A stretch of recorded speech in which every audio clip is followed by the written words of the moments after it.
시편 51편을 읽었는데요. 시편 51편은 누구의 시일까요? 그렇죠. 다윗의 시입니다. 다윗의 시라고 써 있죠.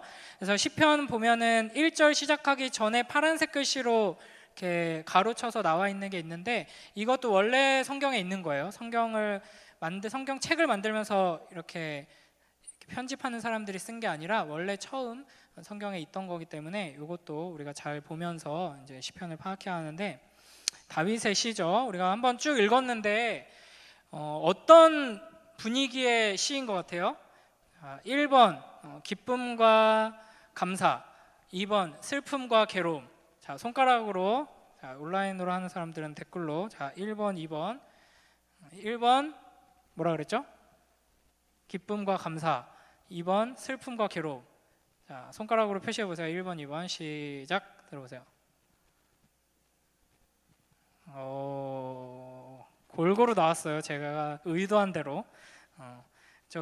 그냥 쭉 읽다 보면 찬양한다는 이야기도 나오고 기쁨 어쩌고 저쩌고 이런 이야기도 나오고 하죠. 그리고 주로 이제 시들이 하나님 앞에서 막 울고 막 괴로워하는 시도 결국에는 마지막에 가서는 막 찬양하면서 끝나기도 하는데, 이 시는 대표적으로 회개의 시입니다. 회개의 시, 참회의 시라고 하거든요.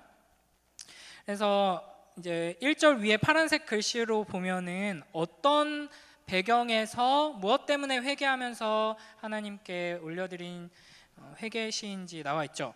다윗이 밧세바와 동침한 후 선지자 나단이 그에게 왔을 때. 이게 이제 사무엘하 11장에 나오는 이야기입니다. 성경 이야기를 좀 익숙한 사람들은 잘 알 거예요. 다윗이 여러 가지 훌륭한 일도 했고 여러 가지 죄를 지었지만, 여러 가지 지은 죄 중에서 가장 끔찍했던 죄가 뭐죠? 바로 여기 나오는 이 사건이죠. 이제 우리아의 아내를 이제 불륜을 저지른 거예요. 취한 거죠. 근데 이제 그때가 언제였느냐? 이제 이스라엘 군대는 다 전쟁터에 나가 있었던 때였습니다. 근데 왕이라면 마땅히 최전방에서 이제 군대를 지휘하면서 전쟁터에 있었어야 하는데 조금 이제 군기가 빠졌어요, 다윗이. 그래서 왕궁에서 혼자 쉬고 있었어요. 그러다가 웬걸 어떤 여자가 목욕하는 걸 훔쳐봤어요. 거기서 어이쿠 하고 이제 못 본 척하고 이렇게 들어갔으면 좋았을 텐데, 이제 자기가 훔쳐보는 걸 모른다고 생각했는지 계속 이렇게 보다가 이제 왕이니까 저 여자를 데려와라. 근데 이제 우리아라는 장군의 아내였거든요. 근데 그 여자랑 그냥 잔 거죠. 근데 임신을 해버렸어요. 어떻게? 큰 죄를 지은 거죠. 그래서 어떻게 하냐? 우리아를 죽여버릴 계획을 세웁니다. 처음에는 원래는 이걸 그냥 덮으려고 우리아를 전쟁터에서 불러와가지고 너 집에 가서 좀 쉬어 이렇게 했는데, 우리아가 엄청 충성스러운 부하였어요. 그래서 우리 군대가 다 지금 전쟁터에 있는데 제가 어떻게 집에 가서 편하게 자겠습니까 하고 성으로 돌아왔으면서도 집에 안 가고 노숙하고, 이렇게 왕을 만나고 또 노숙하고 왕 만나고 이러고 다시 전쟁터로 돌아가요. 그래서 안 되겠다 해가지고 전쟁터에서 최전방으로 보내서 죽게 만듭니다. 그러니까 두 가지 죄를 지었죠. 불륜을 저지르고 간음을 하고 이제 살인, 교사죄, 이 두 가지 죄를 지은 겁니다. 이제 그러고 나서 어떻게 이제 아무도 모르겠지 하고 이제 쉬쉬하면서 이렇게 살아가다가 얼마 후에 하나님께서 나단 선지자를 보내십니다. 그래서 나단 선지자가 다윗에게 찾아와가지고 다짜고짜 내가 너 지난 여름에 한 일을 알고 있다 막 이렇게 하지 않고 한 가지 이야기를 해요. 그래서 한 부자가 있는데 양도 많고 염소도 많고 엄청 부자가 있어요. 근데 그 마을에 어린 양 하나 갖고 있는 가난한 사람이 있었거든요. 근데 이 부자가 자기 친구 잔치 대접한다고 이 가난한 사람 어린 양을 빼앗아 가가지고 그걸로 요리를 만들었지 뭐예요? 이런 얘기를 전해준 거예요, 다윗 왕한테. 근데 다윗이 이제 정의로운 왕이니까 열이 받아가지고 상을 탁 치면서 일어나가지고 그놈 잡아오라고, 죽여야겠다고, 그놈은 사형에 쳐야겠다, 그놈 잡아오라 그랬더니 나단 선지자가 뭐라 그랬어요? 그게 너야! 이런 거예요.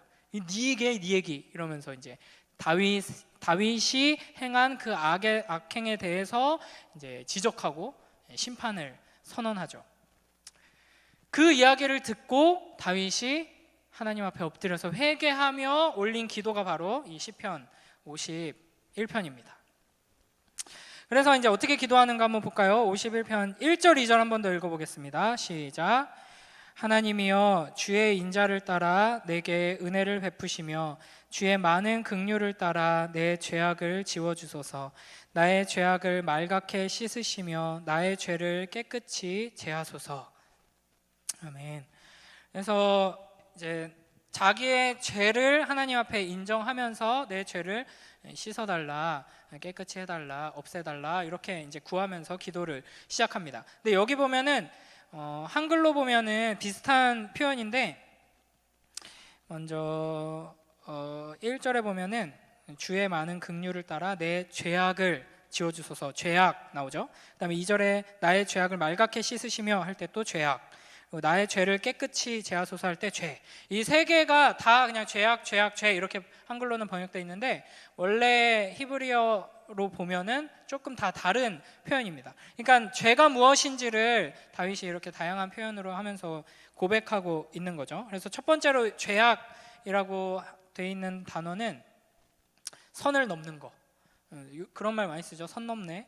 이런 말 많이 쓰죠. 이제 하나님이 정해놓으신 그 선을 넘고 법을 어기고 좀 더 나아가면 의도적으로 하나님께 반역하는 죄에 대해 표현할 때 쓰는 단어거든요.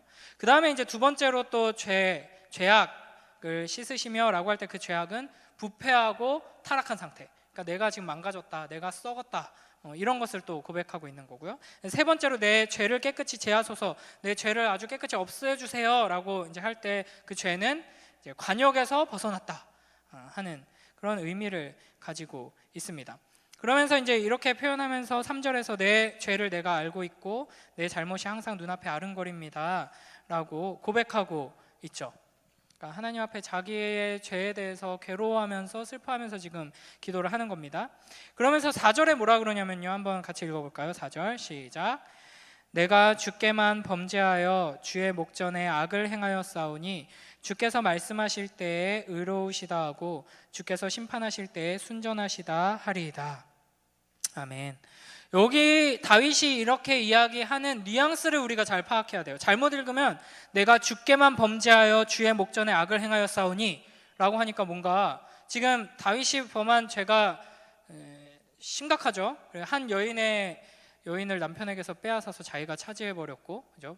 그 간음을 행하고 그 여인의 어떻게 보면은 결국에 나중에는 솔로몬의 엄마가 돼요. 그 여인이. 근데 어쨌든 그 한 여인을 파괴시켰고 한 가정을 파괴시켰고 충성스러운 장군을 이렇게 죽게 만들었고 이 일로 인하여서 이제 또 이스라엘에게도 백성들에게도 신하들에게도 상처를 입힌 것이죠.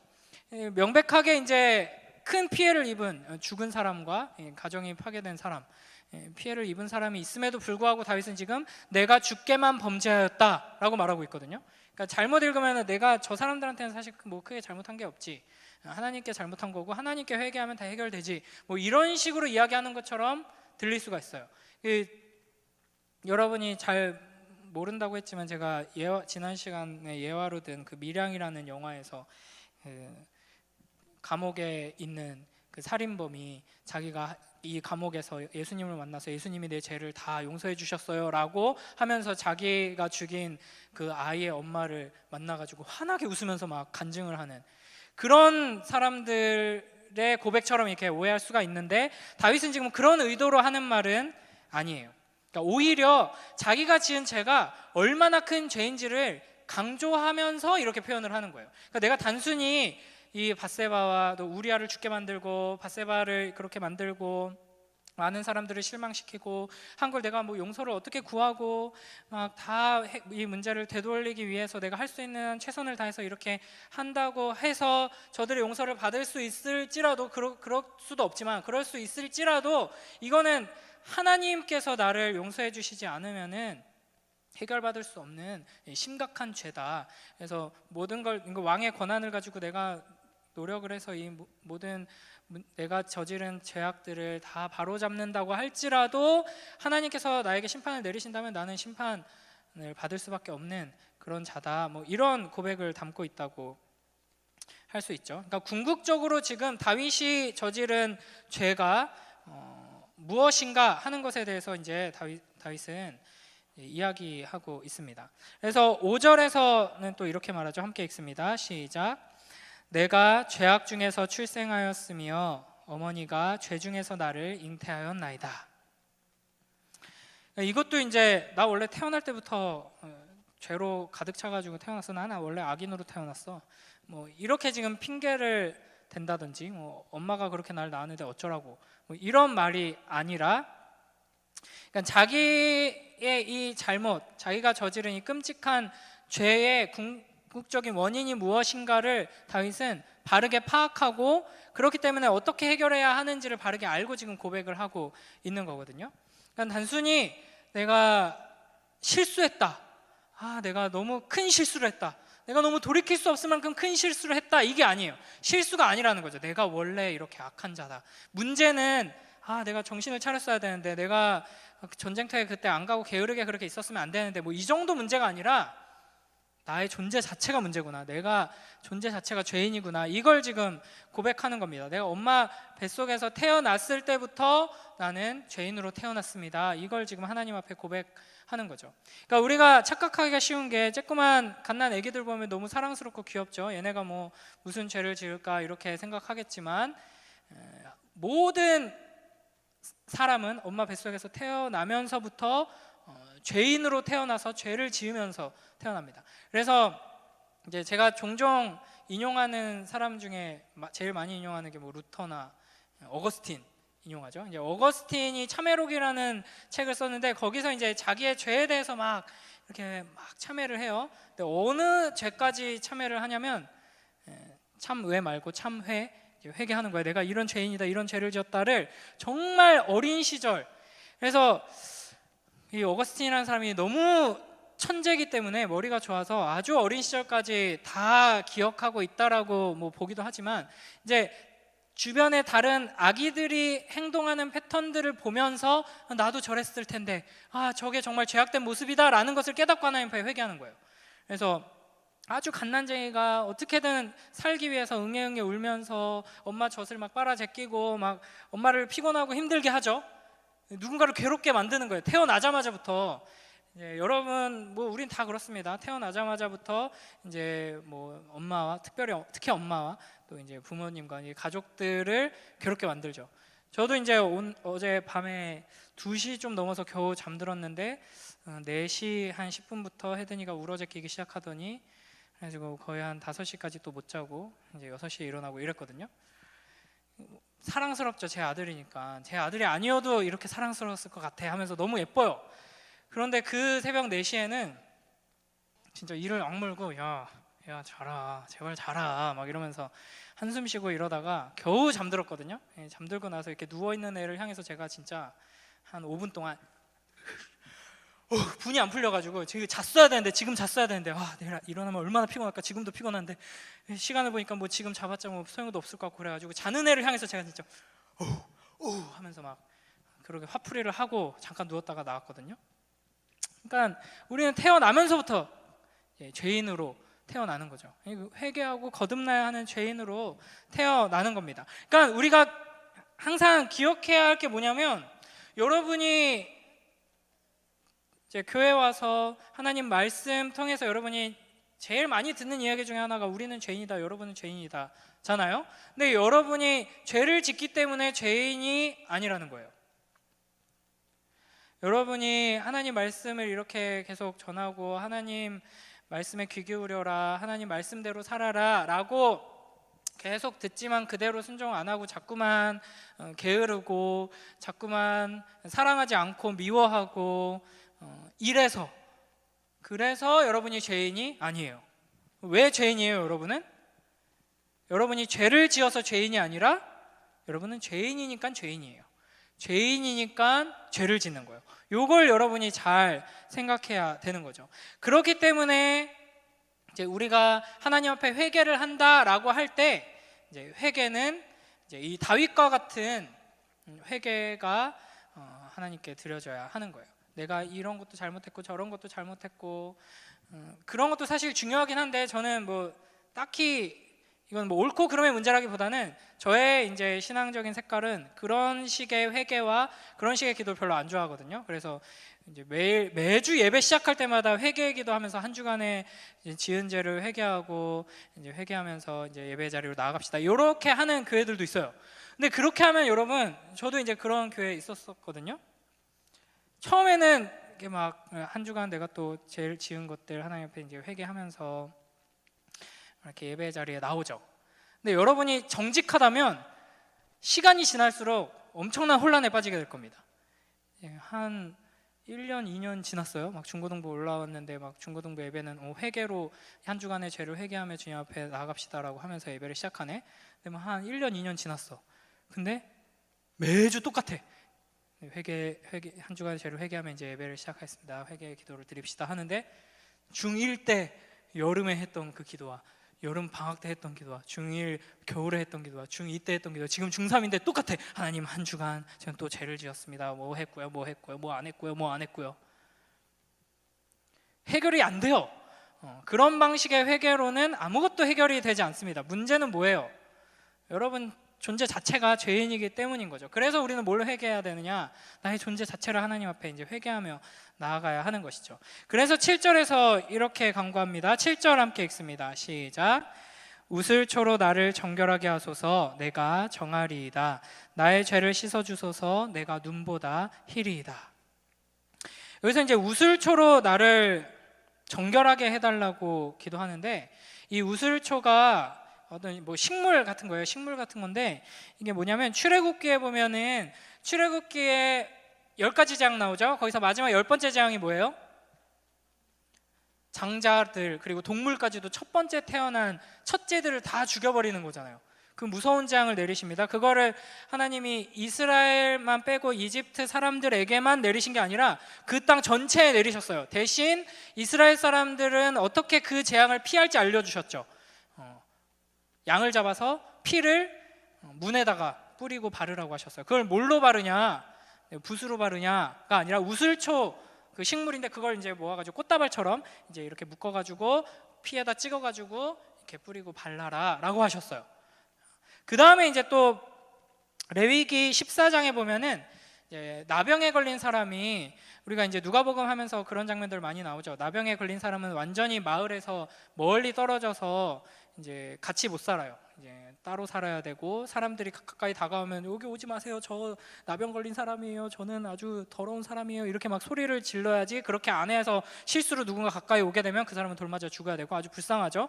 그런데 이제 아주 드물게 이제 나병이 나을 수가 있죠. 그리고 나병인 줄 알고 그렇게 격리시켰는데 간단한 피부병이어서 나을 수가 있어요. 그래서 회복되면 여러 가지 절차를 거쳐요. 진짜 회복된 게 맞는지 몇 날 며칠의 기간에 걸쳐서 확인을 하고 나서 확실하게 이제 다 나았다라고 하면 어떻게 하냐면 똑같아요. 또 우슬초가 등장해요. 여기서도 우슬초를 묶음을 가져다가 그릇에다가 피를 담고 거기다 살아있는 새랑 같이 푹 담가요.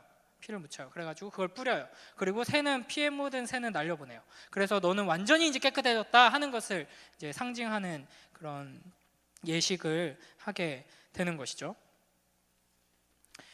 그 다음에 이제 히브리서 9장 18절부터 20절에서는 이렇게 말합니다. 이거 한번 읽어볼까요, 같이? 혹시 있나요?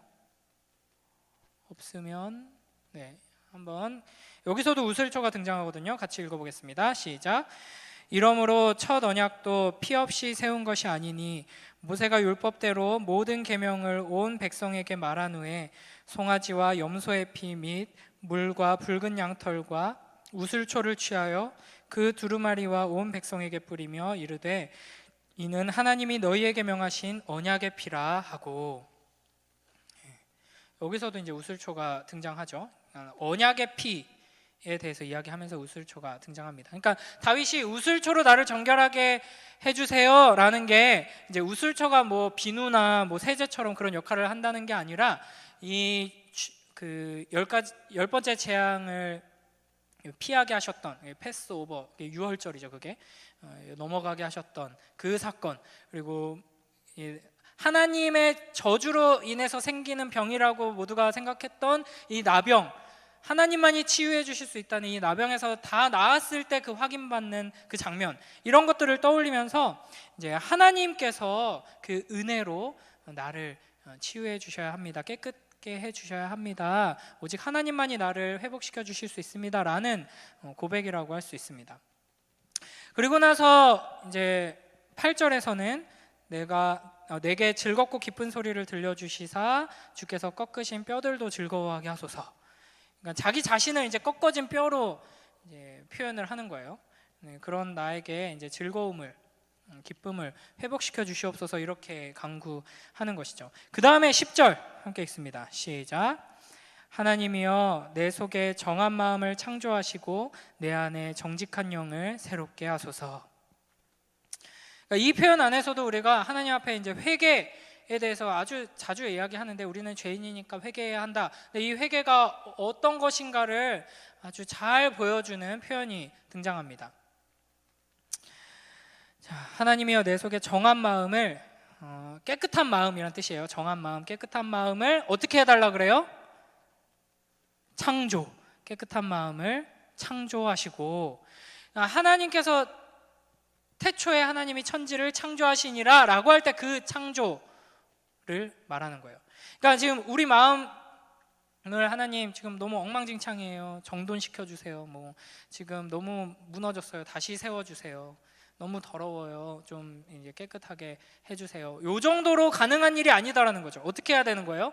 완전히 무에서 유를 창조하신 것처럼 혼돈과 공허로 가득한, 공허로 가득한 모순이죠. 혼돈과 공허뿐인 이 세상을 하나님께서 능력의 말씀으로 창조하신 것처럼 우리를 완전히 새롭게 하나님께서 창조해 주셔야지만 내가 회복될 수 있다라는 고백입니다. 정직한 영을 새롭게 해달라는 간구도 마찬가지죠. 여기서 이제 정직한 영이다라는 것은 좀 흔들리지 않는 단단하고 견고한 영혼을 말합니다. 그래서 이제 다시는 죄에 휩쓸리지 않고 흔들리지 않는 그런 영을 우리에게 새롭게 하소서. 이것도 이제 나를 강하게 해주셔서 단단한 영혼이 되게 해주시옵소서가 아니라 새롭게 해주셔야 된다라는 것이죠. 그 다음에 11절 함께 읽습니다. 시작. 나를 주 앞에서 쫓아내지 마시며 주의 성령을 내게서 거두지 마소서. 여러분 혹시 이 10절 11절의 가사, 이 구절을 가지고 만들어진 찬양이 있는데 아는 사람? 정결한 마음 주시옵소서. 나는 이거 들어봤다. 너무 옛날 찬양이라서 아무도 모르나 봐요. 이런 찬양이 있어요. 이 고백으로 이제 만든 찬양이 있는데, 주의 구원의 즐거움을 회복시켜 달라고 이제 12절에서는 또 기도를 하죠. 그러니까 죄가 가져오는 결과가 무엇이냐? 여러분, 죄를 지으면은 괴로워집니다. 그러니까 여러분이 대부분 이제 우리가 살아가면서 겪는 어려움들, 고난들, 또 아픔들, 슬픔들, 문제들은 죄로 말미암는 거예요. 여러분이 무언가 죄를 지었기 때문에 그 결과로 여러분이 괴로움을 당할 수도 있고요. 당연하죠. 여러분이 만약에 심각한 죄를 지었다고 생각해 보세요. 누구를 못 참고 그냥 주먹을 휘둘렀어요. 때렸어, 누구를. 그러다가 더 맞았어. 그러면 얼마나 아프겠어요. 이제 폭행 시비에 이제 휘말리고, 소년원에 가고, 이런 식으로 죄를 지으면 그 죄에 합당한 대가들이 우리에게 오게 됩니다. 다윗처럼 간음을 한다든지 살인을 저지른다든지 이런 여러 가지 죄악들, 수많은 죄악들이 형태가 있는데, 모든 죄악들은 결국에는 돌아오게 돼 있습니다. 괴로움으로. 그런데 죄가 우리에게 가져오는 가장 큰 고통이 무엇인가? 그게 바로 11절에 나오죠. 하나님께서 우리를 떠나시는 것, 성령 하나님께서 우리를 떠나시는 것이 죄가 우리에게 가져오는 가장 끔찍한 결과라고 할 수 있습니다. 하나님과 단절되는 것, 고아처럼 버려지게 되는 것이죠. 엄밀히 말하면 우리가 죄를 더 사랑해서 하나님을 떠난 것이고 하나님을 반역한 것이죠. 그래서 영원한 생명을 잃어버리고 참된 만족을 잃어버리고 기쁨을 잃어버리고 하나님의 보호하심과 인도하심을 누리지 못하게 되고 흔들리게 되고 불안하게 되고 사랑을 잃어버리고 진노하게 되고 이렇게 되는 것이죠. 그래서 이제 첫사람 아담과 하와가 에덴 동산에서 하나님과 친밀하게 교제하면서 부족한 것 없이 마음껏 누리면서 살아가다가 죄를 지으니까 어떻게 됐어요? 쫓겨나게 되죠. 하나님과 단절되고 하나님과 관계가 끝나고 하나님에게서 이제 멀어지게 되는 것입니다. 근데 이제 감사하게도 그런 우리를 하나님께서는 그냥 내버려 두지 않으시고 우리로 하여금 다시 하나님께 나아올 수 있도록 하기 위해서 예수님을 보내주시고 성령 하나님께서 이제 우리 안에 역사하셔서 예수님을 믿고 의지함으로 하나님과의 관계가 회복되게 하시죠. 그러나 우리 안에 이제 죄가 해결되지 않고 여전히 남아 있다면 이제 우리는 이제 하나님과 단절되고 이 은혜를 누리지 못하게 된다는 것입니다. 그래서 다윗은 이 구원의 즐거움을 내게 회복시켜 달라고, 그리고 자원하는 심령을 주사 나를 붙들어 달라고 이제 하나님께 구하고 있는 것입니다. 그래서 여러분에게 만약에 이게 없다면 12절에서 말하는 구원의 즐거움, 그러니까 하나님께서 나에게 주신 어떠한 것으로 말미암은 즐거움, 하나님께서 나에게 건강을 주셔서 내가 힘차게 뛰어놀 수 있어서 이렇게 뛰어놀면서 누리는 즐거움, 하나님께서 이제 여유로운 저녁 시간을 허락해 주셔서 맛있는 거 배부르게 먹고 이제 넷플릭스 보면서 막 깔깔대면서 누릴 수 있는 즐거움, 하나님께서 주시는 온갖 즐거움이 있지만 가장 기본적으로 구원의 즐거움이 없다면, 하나님이 나를 구원해 주셨다라는 이 사실 앞에서 참된 기쁨이 솟아오르지 않는다면 여러분은 죄 때문에 지금 하나님과 단절된 상태일 가능성이 매우 크고 여러분은 회개해야 하는 겁니다. 그 다음에 이제 자원하는 심령이 의미하는 바가 뭐냐면 내가 내 의지로 하나님께 나아가는 거예요. 여러분에게 이게 없다면 또한 여러분은 회개해야 합니다. 이걸 회복해야 합니다. 여러분, 하나님께서는 여러분에게 이것까지도 주기를 원하세요. 구원의 기쁨과 자원하는 마음. 그래서 하나님께서 우리를 사랑하셨잖아요. 그 사랑을 받아서 그 사랑에 반응해서 하나님을 사랑하는 것, 우리의 존재가 어떤 존재인가를 생각했을 때 우리가 감히 하나님을 사랑한다는 것은 엄청난 특권이거든요. 그러니까 예를 들어서 여러분이 요즘 이렇게 좋아하는 어떤 BTS라고 해볼까요? BTS 전 세계적으로 엄청난 사랑을 받고 있죠. 근데 이제 BTS가 여러분을 사랑하고 여러분이 BTS를 사랑하는 걸 이제 BTS가 또 받아서 반응하고 이제 그 사랑의 관계에 들어간다는 의미잖아요. 그렇죠? 그게 엄청난 특권이 아무나 누릴 수 있는 게 아니에요. 하나님이 우리를 사랑하시고 우리가 하나님을 사랑하면 그 자발적으로 우리로 하여금 반응하게 하셔서 그 사랑을 하나님께서 또 받으시고 이 사랑의 관계 안에 들어가는 기쁨을 이제 회복시켜 달라고 다윗은 지금 기도하고 있는 것입니다. 그 다음에 13, 14, 15절 보면요, 이제 하나님께서 은혜와 긍휼로 이 죄를 용서해 주시고 이 즐거움과 사랑을 회복시켜 주신다면 뭘 하겠다 그러냐면 범죄자에게 주의 도를 가르치고 주를 찬송하며 전파하겠다라고 말합니다. 그러니까 나를 회복시켜 주신 주님을 내가 경험하게 되면 나처럼 죄짓고 하나님에게서 멀어져서 헤매고 있는 이들을 내가 찾아가서 그들을 섬기고 돕겠다라고 하나님께 또 이야기하고 있는 것이죠. 그 다음에 이제 거의 다 끝났어요. 16, 17절 시편 51편에서 가장 중요한 고백이 등장합니다. 16, 17절 함께 읽습니다. 시작. 주께서는 제사를 기뻐하지 아니하시나니 그렇지 아니하면 내가 드렸을 것이라. 주는 번제를 기뻐하지 아니하시나이다. 하나님께서 구하시는 제사는 상한 심령이라. 하나님이여 상하고 통회하는 마음을 주께서 멸시하지 아니하시리이다. 아멘.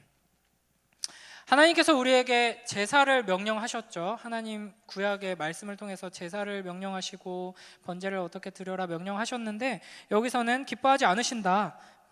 제사를 기뻐하지 않으시고 번제를 기뻐하지 않으신다라고 이야기합니다. 그러면 하나님께서는 뭘 원하시냐, 뭘 기뻐하시냐? 상한 심령을 기뻐하신다 하는 것이죠.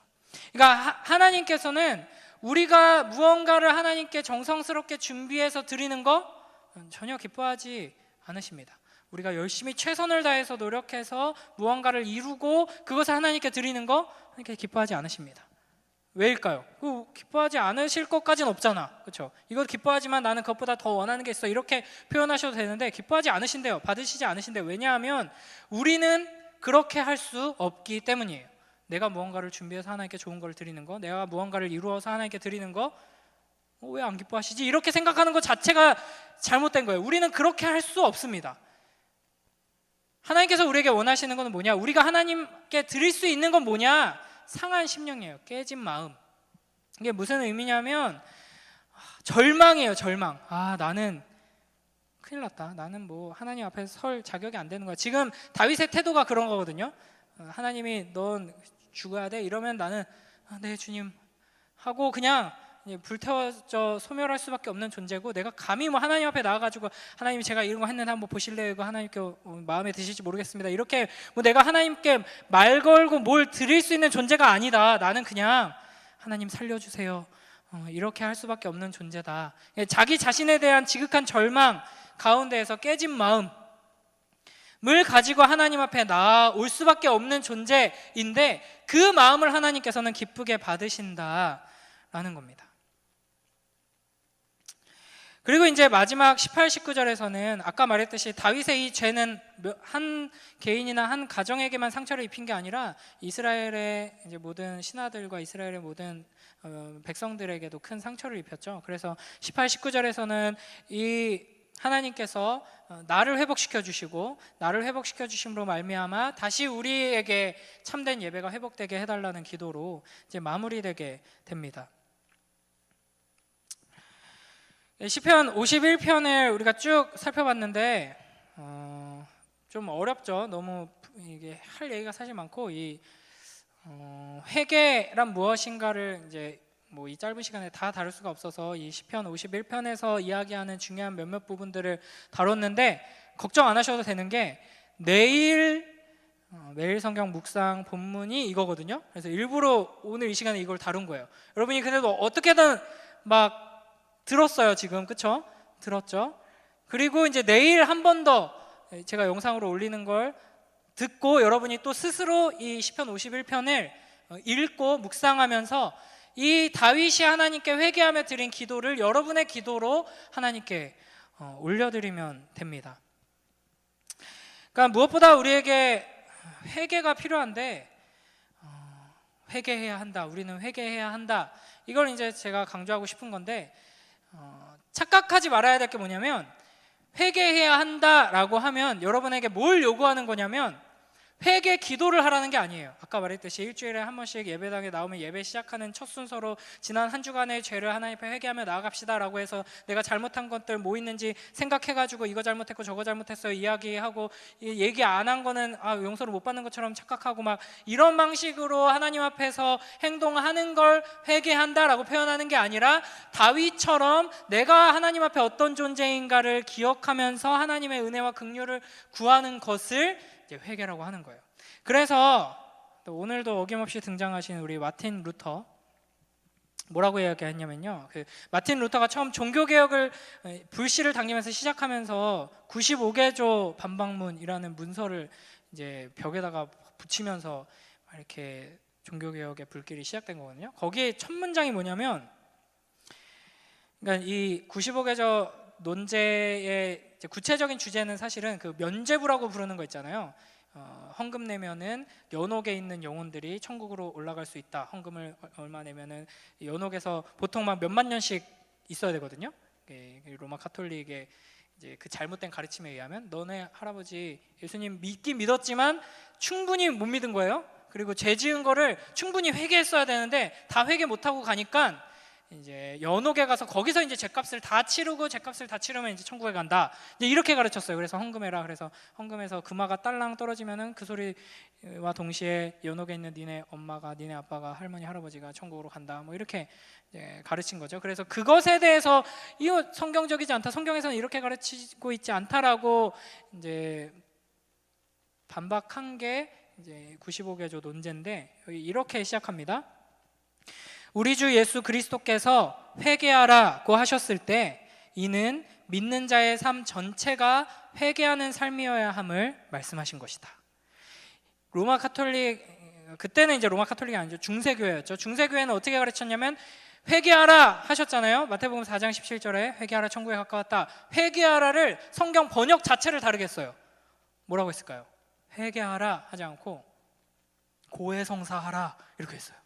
그래서 사제 앞에 나와서 자기가 뭘 잘못했는지, 우리가 아까 예를 든 일주일 동안 내가 지은 죄를 막 고민해서 뭐 죄 지었더라라고 하면서 막 하나님 앞에 쏟아내는 것처럼 사제 앞에 와서 제가 이것도 잘못했고요, 저것도 잘못했고요, 이것도 죄 지었어요 이렇게 하면은 사제가 그러면은 주기도문 필사 10번 하고 교회 화장실 청소 이틀 합니다. 이러면 이제 이 일주일간 지었던 죄가 사해지는 거예요. 뭐 이런 식으로 이제 생각했는데 그게 아니다.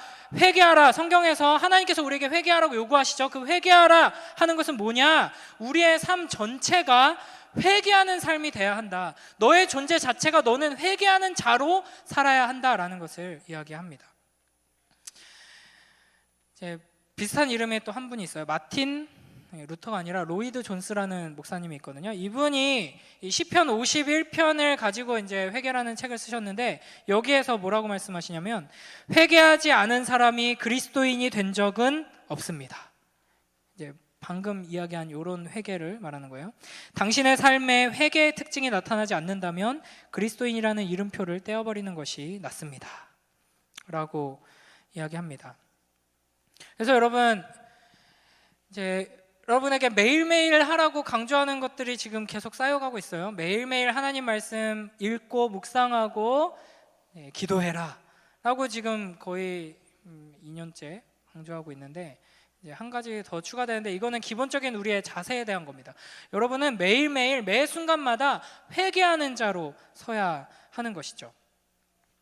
그러니까 다시 한번 정리합니다. 다윗이 어떠한 자세로 어떠한 태도로 하나님 앞에 회개하는 자로 섰는가? 하나님, 제가 이번에 너무 큰 잘못을 했죠. 너무 큰 죄를 지었어요. 어떻게 이런 실수를. 하나님, 그래도 제가 이전에 이렇게 얼마나 신실하게 하나님 말씀 잘 듣고 하나님 말씀대로 얼마나 훌륭한 일 많이 했습니까? 제가 다시 정신 차리고 이전처럼 하겠습니다 라고 한 게 아니에요, 다윗은. 그렇죠? 아니면은 하나님, 제가 정신 똑바로 차리고 이제 내년에는 이 정도 수준의 훌륭한 사람이 되겠습니다 이렇게 막 결심하면서 하나님 앞에 나아간 게 아닙니다.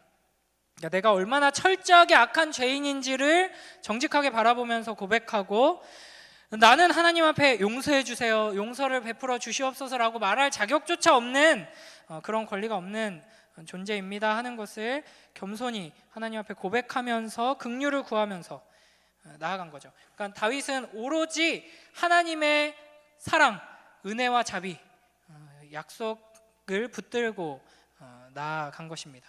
그래서 우리도 항상 그런 태도로 하나님 앞에 서야 한다는 거예요. 여러분이 그러니까 이렇게 이야기했다고 해서 한 주간 삶을 돌아보면서 내가 잘못한 것들, 하나님 앞에 죄 지은 것들, 뭐 가족에게, 친구에게 죄 지은 것들, 나 자신에게 죄 지은 것들, 막 이런 것들을 떠올리면서 하나님 앞에 고백하지 말라는 게 아니라 그런 걸 고백함으로써 내 회개가 근거가 돼서 죄를 하나씩 지을 수 있다고 착각하지 말라는 거예요. 여러분이 회개의 기도를 한다고 해서 그것을 근거로 여러분의 죄가 사함받는 것이 아니라 오직 예수 그리스도의 그 보혈로, 그 피로 말미암아 여러분 깨끗하게 될 수 있습니다. 여러분은 하나님, 나 지금 더러워졌잖아요, 한 주간 또 까먹고 더러워졌네, 빨리 씻어주세요 이렇게 요구할 수 있는 존재가 아니에요. 그럼에도 불구하고 하나님께서는 여러분을 사랑하셔서 여러분을 회개의 자리로 부르시고 하나님 말씀 듣게 하시고 회개하게 하시고 깨끗하게 해주시길 원하시는 것입니다. 그래서 여러분은 이걸 기억하면서 여러분이 비록 다윗처럼 끔찍한 불륜이나 살인의 죄를 지은 자는 아니지만 궁극적으로 여러분의 존재는 다윗이 괴로워하며 하나님 앞에 엎드리는 것과 똑같이 끔찍한 죄인입니다. 이것을 기억하면서 매일매일 하나님 앞에 회개하는 자로 설 때 여러분은 비로소 구원의 기쁨으로 충만하게 될 것이고, 우리를 사랑하시는 그 하나님의 사랑으로 반응하면서 하나님과 사랑의 교제를 나누는 복된 삶으로 나아갈 수 있게 될 것입니다. 우리 마지막 요한일서 1장 8절부터 10절 말씀 함께 읽고 마치겠습니다. 요한일서 1장 8절부터 10절 말씀 혹시 없나요? 제가 읽겠습니다. 한번 들어보세요. 만일 우리가 죄가 없다고 말하면 스스로 속이고 또 진리가 우리 속에 있지 아니할 것이요, 만일 우리가 우리 죄를 자백하면 그는 미쁘시고 의로우사 우리 죄를 사하시며 우리를 모든 불의에서 깨끗하게 하실 것이요, 만일 우리가 범죄하지 아니하였다 하면 하나님을 거짓말하는 이로 만드는 것이니 또한 그의 말씀이 우리 속에 있지 아니하니라. 아멘. 우리 시간 함께 기도하며 나아갈 때 여러분 회개 기도로 함께 나아갔으면 좋겠습니다. 반주는 그냥 아까 찬양 그거 하려고 했는데 그거는 어려우니까 보혈을 지나 좀 반주를 해주시고, 여러분 이제 길고 어려운 설교 당분간은 이제 안 들어도 돼요. 얘기했죠. 다음 주부터는 짧고 쉽게 하려고 최선을 다해 보겠습니다. 오늘 말씀을 우리 생각하면서, 그리고 내일도 이 말씀 여러분 이제 붙들고 우리가 매일매일 회개하는 자로 서기 위해서 좀 분투했으면 좋겠습니다. 이 다윗의 이 고백을 우리가 기억하며 이 시간 회개의 기도로 하나님 앞에 나아갈 때, 물론 그런 것도 좋습니다. 내가 생각나는 내가 하나님 이런 죄도 지었습니다. 하나님 생각해보니까 내가 이런 죄도 짓고 있고 이런 죄도 지었었습니다. 이런 것도 하나님 앞에 고백하고요. 무엇보다도 자꾸만 이렇게 하나님 앞에 회개할 수밖에 없는, 죄를 지을 수밖에 없는 죄인된 내 존재를 하나님 앞에 회개하십시오. 하나님, 나는 죄 가운데서 태어난 죄인입니다. 성령 하나님께서 우리 안에 임하셔서 우리를 깨끗하게 해주시고 도와주시지 않으면 자꾸만 죄를 향해서 눈을 돌리고 죄를 사랑해서 죄를 따라가고 하나님을 반역하고 하나님을 떠나는 죄인입니다. 하나님, 나를 긍휼히 여겨 주시옵소서. 구원의 기쁨을 회복시켜 주시옵소서. 이 시간 함께 기도하며 나아가도록 하겠습니다.